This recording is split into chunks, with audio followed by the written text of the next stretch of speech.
Nous voici déjà jeudi en cette semaine de l'éducation catholique. J'ai parlé au tout début de la semaine que mon cœur, c'est comme une terre que je dois préparer. Dieu veut y déposer sa parole, son amour. Je vais lui ouvrir mon cœur. Il sème en moi sa vie, son amour, son espérance. Et tout ça va grandir dans la mesure où je l'accueille, que je prends du temps avec lui. Et tout ça va porter du fruit parce que Dieu veut que je grandisse avec lui et que sa parole donne du bon fruit en moi et que je puisse en rayonner autour. Et dans la parole de Dieu, toujours dans la Bible, dans le livre d'Isaïe, on peut lire ceci. « Voici que je fais une chose nouvelle. Elle germe déjà. La vie. Ne la voyez-vous pas? Voilà notre espérance. Croire que demain sera meilleur. » Prions ensemble. Seigneur, comme le peuple d'Israël dans la Bible qui te cherchait avec tout leur cœur, alors que tu étais déjà avec eux, on ne le voit pas toujours. Il nous arrive de ne pas voir que tu es déjà au cœur de chacun de nous. Donne-nous la patience de reconnaître ce que tu as semé en nous pour cultiver l'espérance dont le monde a tant besoin. Amen. Au nom du Père et du Fils et du Saint-Esprit. Amen.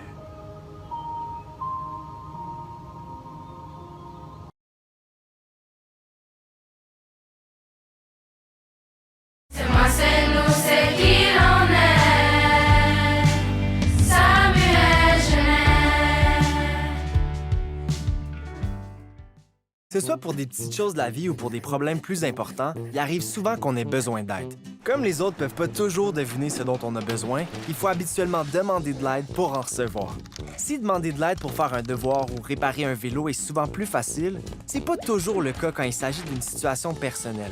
On peut ressentir de l'inconfort à se dévoiler, avoir peur de déranger, d'être jugé ou d'être redevable. Pourtant, il y a plusieurs avantages à demander de l'aide. Par exemple, obtenir des conseils et bénéficier d'un regard extérieur sur notre situation peut être éclairant. Ça permet aussi de se sentir appuyé et écouté. À l'opposé, se priver d'aide peut avoir des conséquences négatives sur notre bien-être psychologique. Avoir l'impression qu'une situation est sans solution et qu'on doit s'arranger seul avec augmente les risques d'un sentiment de solitude, d'impuissance et de découragement. Quelques trucs sont utiles si on ne sait pas trop à qui et comment demander de l'aide. D'abord, il est important de choisir une personne avec qui on se sent bien et qui ne nous juge pas. Ça peut être un ami, un parent, une tante, un cousin ou encore une intervenante scolaire ou un autre professionnel. Pour faciliter la conversation, on peut aussi réfléchir à un endroit où on se sent à l'aise de parler, à trouver le moment idéal pour que la personne choisie soit disponible et à comment on pourrait commencer la discussion. Demander de l'aide est une façon de prendre soin de soi qui démontre de la bienveillance envers soi-même et beaucoup de courage. En plus de procurer un sentiment de soulagement, c'est aussi une preuve de confiance en soi et envers l'autre qui peut même renforcer la relation. Pour aider un ami qui va pas, la première étape, c'est de remarquer qu'il va pas. En le côtoyant, on peut constater des signes qui révèlent que quelque chose cloche comme un repli sur soi, manque d'appétit, fatigue, déprime, consommation inhabituelle de drogue ou d'alcool ou saut d'humeur. Approcher un ami pour lui faire savoir qu'on a remarqué que quelque chose l'affecte est un bon point de départ. Il va apprécier de se sentir appuyé. L'écouter et le soutenir sans le juger l'aidera aussi à se sentir moins seul et plus libre de parler ouvertement de sa situation.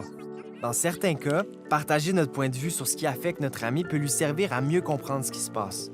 Dans d'autres cas, lui proposer des activités divertissantes ou le faire rire est utile pour dédramatiser la situation. Quelquefois, on se sent impuissant face à la souffrance d'un ami. On aimerait tellement qu'il ou elle prenne du mieux rapidement que ça nous angoisse quand c'est pas le cas. Malgré notre bonne volonté, il arrive qu'on sache pas toujours quoi dire pour aider ou qu'on ait l'impression que notre aide ne donne pas les résultats souhaités. Ça fait pas de nous un moins bon ami. Il est important de se rappeler qu'on peut pas régler les problèmes des autres ni chercher à leur imposer nos solutions. Ce qui est bon pour soi ne l'est pas nécessairement pour les autres. En bout de ligne, l'ami doit lui-même choisir ce qui va l'aider et agir pour améliorer sa situation. Si un ami a un problème de consommation, des idées suicidaires ou vit de la violence, il faut se tourner vers une personne ressource.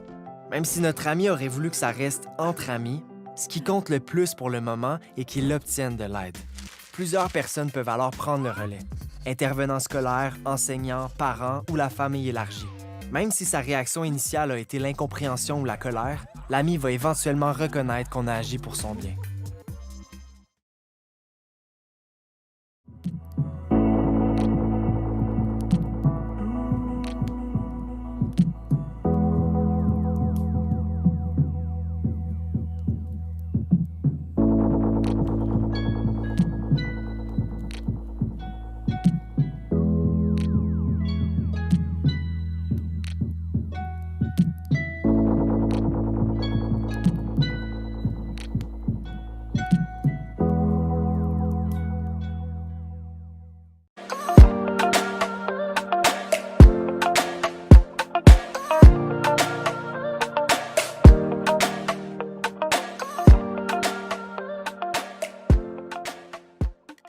Salut les lasers! Il ne reste que 2 journées de défi pour avoir la chance de gagner des AirPods.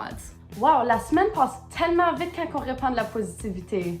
Et on poursuit toujours avec ce même enthousiasme. Pour le défi d'aujourd'hui, affichez une citation inspirante dans votre endroit de travail et partagez une photo sur le Instagram Educare C'est Nous ou le Classroom Bien-être.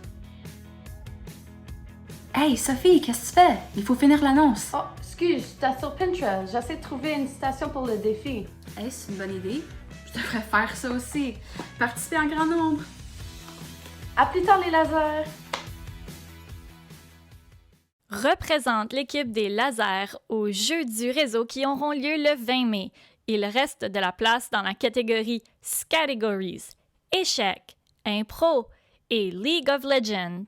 Pour participer, envoyez un courriel à votre animatrice culturelle.